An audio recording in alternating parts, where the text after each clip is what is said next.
Okay, so I'm going to show you some of the poses that we did over FaceTime the other day, and you can practice them at home as you need to. So we started on our backs, have something underneath your head. What you're looking for here is that your forehead needs to be in line with your chin. So especially if you find when you lie on the floor that your chin kind of pokes up to the sky, whatever height you need underneath your neck to ensure that the forehead is as high as the chin is what you're going for. And when you get here, one of the poses that we started with, just to get things moving in the body, just to get some more breath in the body, we're going to work with that first. So inhale your hands up to the sky. Settle the arm bones down into the shoulder sockets. Feel those shoulders drop down to the floor. And then allow your hands to reach around and grab for the opposite elbows. All you're going to do here is let elbows fall one direction, knees fall the other direction. Come back to center. You're breathing while you're doing this. Your inhale breath brings you back to center, and your exhale breath takes you out to the other side. Just allowing breath to come into the body, moving as slow as you feel you need to.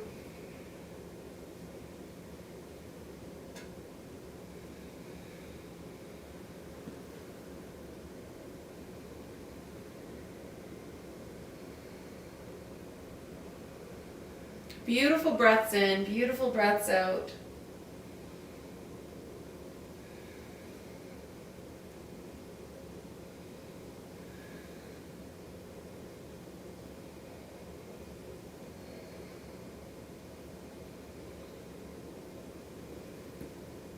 And then come back to center. You'll let everything rest down. Nice. We'll do some more of those warm-up movements that sort of get breath circulating through the body. So this one, your arms sort of reach up overhead. And if it feels like those hands don't want to go that way, then you can lie them wide. Think of the arms opening really wide. The last place on the floor where it feels like elbows and wrists can touch. So if that's not way up here, then you can let them be wider. Or maybe you're just not going to touch the floor. You're just going to let the arms float as far as they're comfortable floating. Okay? So your inhale might look like this with your legs straight. Or you might keep those knees bent. Your exhale will hug one knee in. The inhale can be straight. The exhale can hug the other knee in.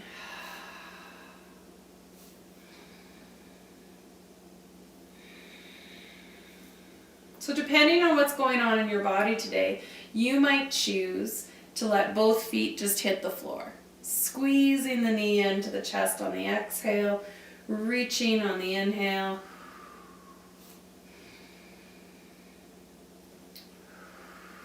If this feels pretty good, and it feels like there's more available in your body, you can do this with the legs straight. Just make sure the low back doesn't have any complaints about this. With the legs straight, you'll hug one knee in. You might even lift your head and shoulders. Big exhale, big inhale. Big exhale, big inhale. Nice.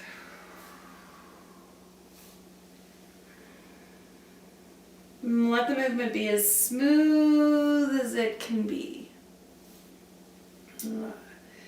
And if you started on the right side, let yourself finish on the left, and then release it down.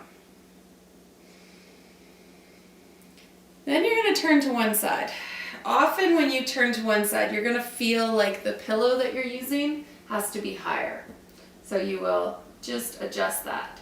What you're looking for when you lay on one side is that your head and your spine are all in a nice long straight line. What I do find with a lot of people is that either the hip or the ribs, something in the body, sometimes it's the rib cage that feels like it needs a bit of support. in which case I might just use a block. If there's any complaints in this shoulder, often making a little trough for the shoulder to rest in helps. And then for my hip pain people, you might choose to have that blanket down underneath the hips. Down there. Yeah. So you just sort of mess with what you need for support. The third way would be to support both. Let everything rest there. Hands come out. So your knees bent here. We're going to do four movements on this side of the body, and then we'll move to the back and check, and then we will check as we flip over to the other side to repeat the 4 movements on the other side. Palm comes to touch. Your inhale motion takes that hand to the sky, and the exhale motion opens the arm up behind you. Inhale to sky, exhale, hand comes down. Okay? So the biggest thing I find here is that we inhale, and then we try and just take this arm back behind us, and my couch is in the way, but what I'll see is people dropping this hand way back behind them. And this knee and this hip slide so that can happen, right? So what I want you to work on here is noticing how much movement can happen without the knee and the hip moving at all. 2 full breaths to repeat that movement. So there's an inhale. Exhale as the rib cage turns to the sky. Inhale, hand to ceiling. Exhale, palm releases. The less movement, the more you can keep your hips still, the less movement in those hips, the more you'll start to let rib cage rotation happen, and it'll feel so nice in your mid-spine.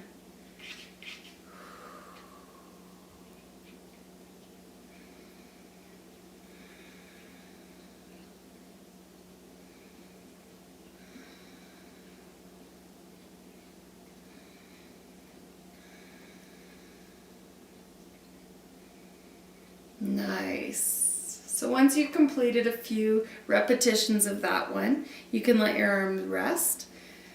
You might even snuggle them into the body a little bit. You might take a full breath, just letting all the work of this upper quadrant here rest, because the next movement is going to be in your thighs. The hips stay still, and you're thinking of this leg bone just lifting up and down in the hip socket. The ankles stay connected. And it is just a lift and lower movement. Lift and lower. And you're trying to go small enough in the movement that your low back doesn't get involved, which is why we're keeping the hips stable. As soon as you let that knee come up too wide, the pelvis opens, and that becomes a low back movement. We're not isolating the muscles that I'm trying to isolate when I get you to just lift here. Yeah. A few of those done properly will create a little bit of burn, so you don't need to do a ton of reps. Let that rest. The next one is palm on palm, and what you're going to do is just slide your hand above the body, eventually coming into this back zone.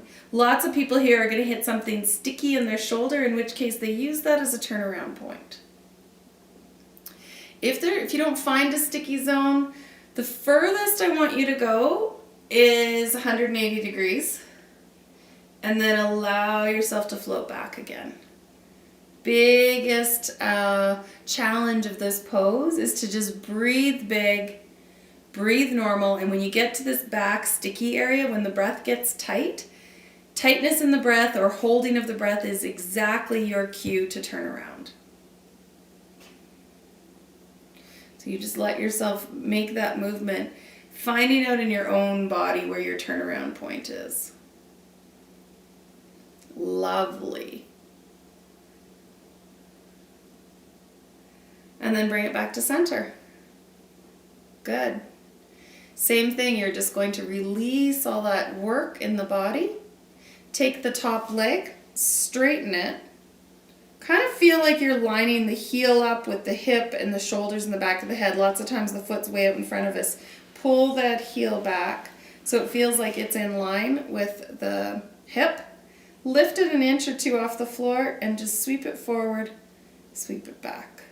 Couple inches forward, couple inches back. Notice if you're gripping through this bottom leg. See if you can release tension and grip through the bottom leg. Notice if you're holding it through your shoulder or spine.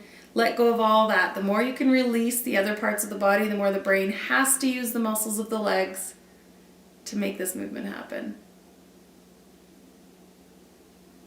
When that feels good, release that.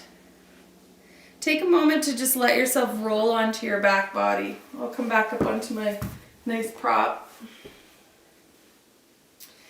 And just assess how you feel on one side of the body compared to the other. Right now it will feel like there's a big difference between the right side of the body and the left. And just allow yourself to tune into that.